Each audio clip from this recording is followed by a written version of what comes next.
Assalamualaikum warahmatullahi wabarakatuh. Selamat malam, salam sejahtera untuk kita sekalian. Salam, Om Swastiastu, Namo Buddhaya, salam kebajikan, salam bahagia, salam sehat, rahayu untuk kita semua. Pak Koordinator, para Kasubdit, Kabit, dan teristimewa buat rekan-rekan para media yang sangat kami hormati, kami banggakan. Tentu yang pertama kami menyampaikan terima kasih dan penghargaan yang tinggi karena telah berlelah-lelah ya mengikuti perkara ini. Rekan-rekan media, pada kesempatan yang baik ini kami ingin menyampaikan update perkembangan penyidikan perkara dugaan tindak pidana korupsi dalam tata kelola komoditas emas tahun 2010-2021. Sebagaimana kita ketahui bahwa hingga saat ini penyidik pada Jampitsus telah melakukan pemeriksaan terhadap 89 saksi dan telah ditetapkan 6 tersangka sebelumnya. Pada hari ini, tanggal 18 Juli 2024, tepatnya hari Kamis, penyidik telah melakukan pemanggilan terhadap 7 orang saksi. Para saksi diperiksa sejak tadi pagi secara maraton dan ditemukan ada bukti permulaan yang cukup bahwa terhadap 7 orang saksi ini memiliki keterkaitan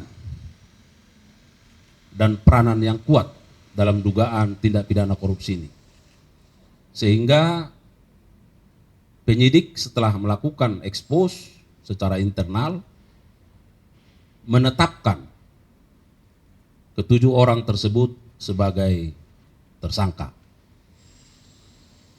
Dan setelah dilakukan pemeriksaan sebagai tersangka, maka sesuai dengan ketentuan pasal 21 KUHP, penyidik berketetapan melakukan upaya paksa berupa penahanan.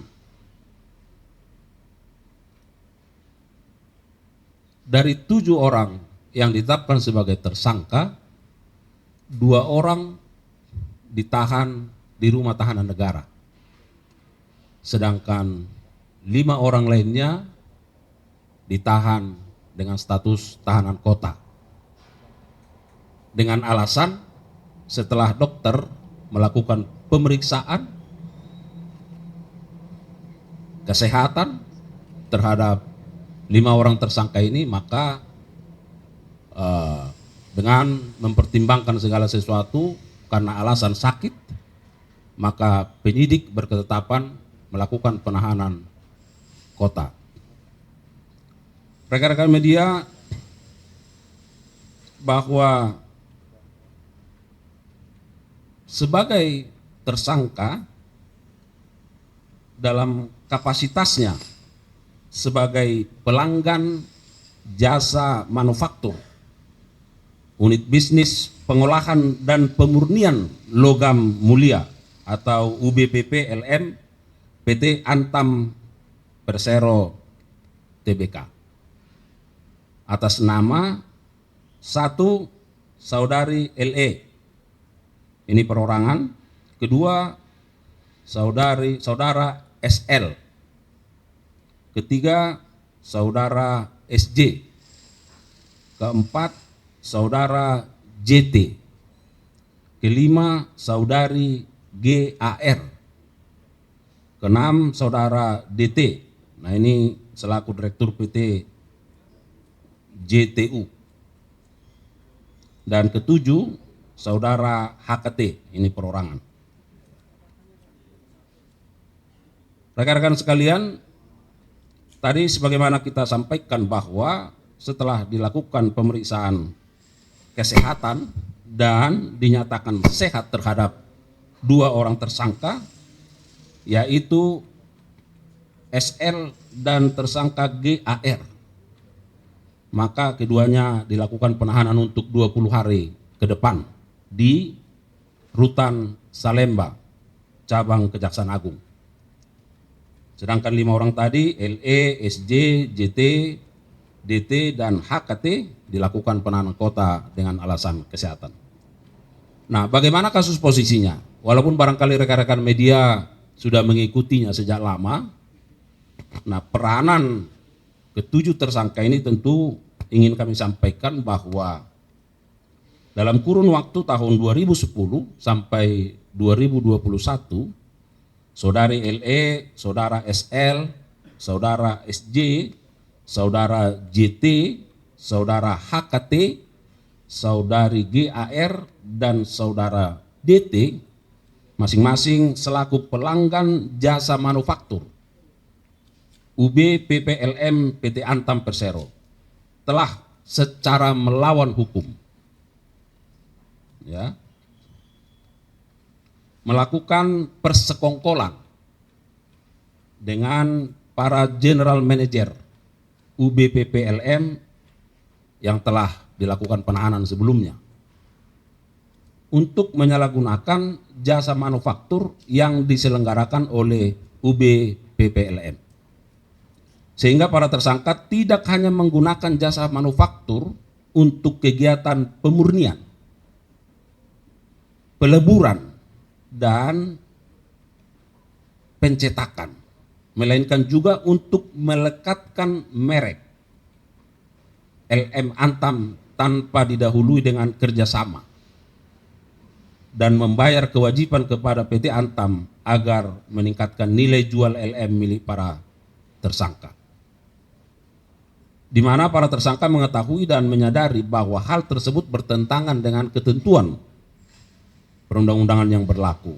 Karena LM Antam merupakan merek dagang milik PT Antam yang memiliki nilai ekonomis.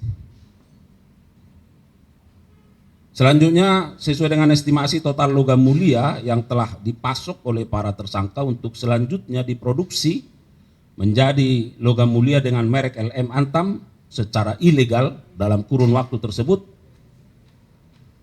seluruhnya mencapai 109 ton emas.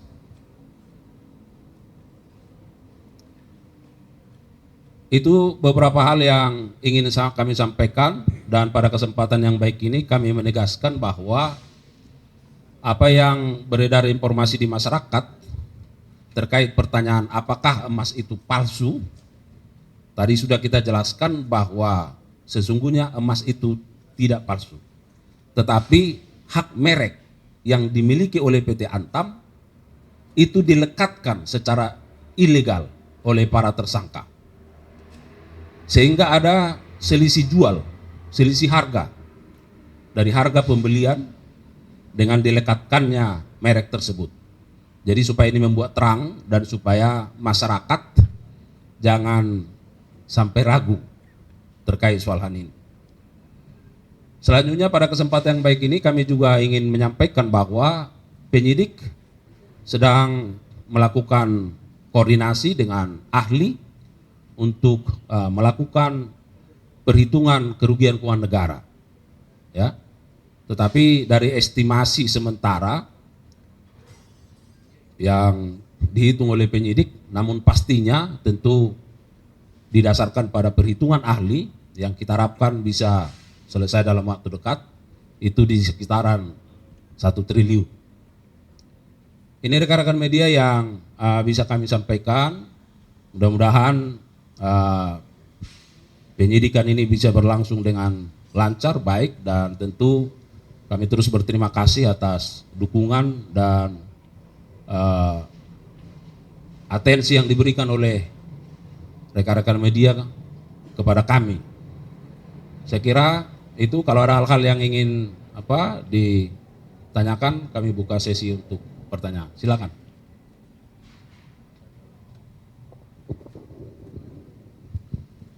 Pak.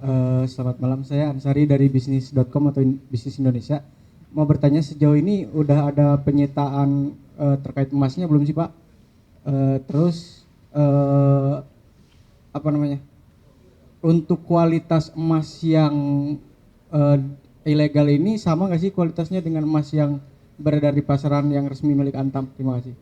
Kalau terkait penyitaan itu sudah ada, ya sudah ada. Dulu kita sudah update terkait itu, ya. Kalau nggak salah ada 7,7 kilo, ya, yang dulu sudah kita sampaikan. Nah, terkait dengan apakah kualitas yang diambil dari pasaran ini lalu dilekatkan Antam itu, saya kira itu dua hal yang berbeda sebenarnya, ya, karena kita fokus pada kewajiban bagi para tersangka seharusnya ada kerjasama dengan Antam untuk menggunakan merek itu, ya.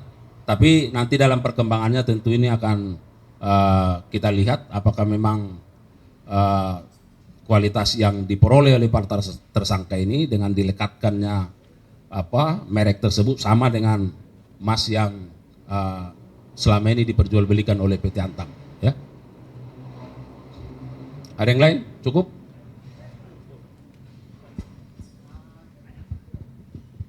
Izin Pak, saya Saiful Anwar dari akurat.co. Pak, ini kan tadi 7 tersangka ya Pak. Nah, yang terkait soal emas yang dilabeli itu milik perusahaan mana aja Pak? Yang akhirnya jadi punya label Antam itu. Nah, yang kedua, ada nggak sih Pak di atas general manager Antam ini yang sudah diperiksa? Nggak mungkin dong mereka bertindak tanpa ada instruksi atasannya. Baik, terima kasih. Yang pertama, perusahaan-perusahaan mana? Tadi kami sudah sampaikan bahwa 7 orang ini adalah swasta, perorangan, tetapi ada juga yang merupakan direktur PT JTU, ya. Nah. Ya, ya nanti bisa ya, nah itu, ya. Nah, yang kedua soal apakah ada pejabat di atas, ya, nanti kita update. Ya, karena ada 89, berarti saya harus buka lagi, ya. Apakah memang ada orang-orang yang sudah diperiksa di atas para manajer yang sudah dijadikan tersangka, ya. Ada yang lain? Kalau dalam pemberantasan tindak pidana korupsi tentu semua potensi itu ada, ya. Tapi nanti tentu penyidik akan melihat dari sisi fakta-fakta hukum yang berkembang, ya. Dan nanti tentu akan didalami.